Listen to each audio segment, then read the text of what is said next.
23வது வசனம் சொல்கிறது, அது அவனுக்கு நீதியாக எண்ணப்பட்டது என்பது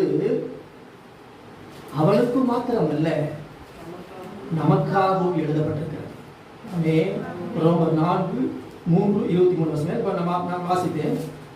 அது அவனுக்காக மாத்திரமல்ல, யாரெல்லாம் விசுவாசிக்கிறாங்களோ அவங்களுக்கெல்லாம் என்னதான்?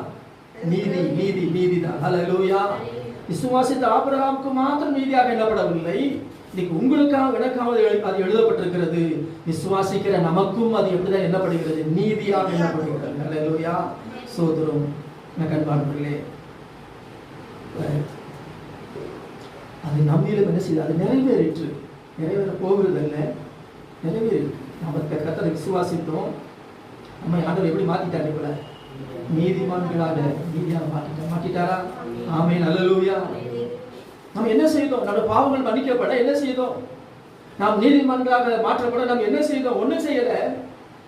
நமக்காக பாடுபட்ட, நம்முடைய பாவங்களுக்காக ரத்தம் சிந்தி மரித்த இயேசுக்கு மேல என்ன பண்ணினோம்? விசுவாசம் வைத்தோம். அவ்வளவுதான். விசுவாசம் வைத்தோம். தேவன் நம்ம எப்படி மாத்திட்டாரு? நீதிமான்களாக. அப்ப நம்மளே அந்த வார்த்தை என்ன பண்ணினது? நிறைவேறியது. அல்லேலூயா. சோதரம். அதுதான் எழுதப்பட்டிருக்கிறது. யாக்கோபு 2:23 அதை வாசித்து பாருங்க. யாக்கோபு 2:23. அப்படியே தேவனை விசுவாசித்தான், அது அவனுக்கு நீதியாக எண்ணப்பட்டது என்கிற வேத வாக்கியம் நிறைவேறிற்று. அவன் தேவனுடைய சிநேகிதன் எண்ணப்பட்டான் என்ற வேத வாக்கியம் ஆபிரகாமிலும் நிறைவேற்று, நம்மிலும் நிறைவேற்று. நம்மிலும் நிறைவேறிற்று. சோதரம். விதமாக விசுவாசத்தினாலே நம்ம எப்படி மாற்றிருக்கிறார்? நீதிமான்களாக. ரோமர் 5:1 வாசிக்கும். விசுவாசத்தினாலே நாம் நீதிமான்கள் ஆக்கப்பட்டிருக்கிறோம் என்று சொல்லப்பட்டிருக்கிறது. சோதரம். ஆகவே எழுதப்பட்டிருக்கிற வேத வாக்கியங்கள் என்ன செய்யணும்?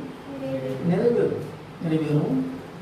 அது மற்றவர்களுக்காக மாத்திரமல்ல, நமக்காகவும் தான் எழுதப்பட்டிருக்கிறது.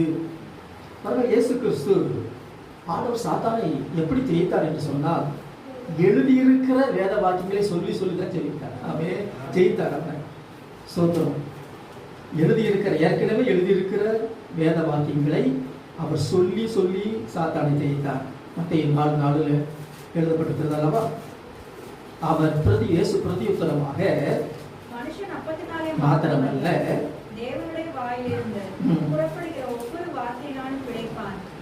என்று எழுதியிருக்கிறதே.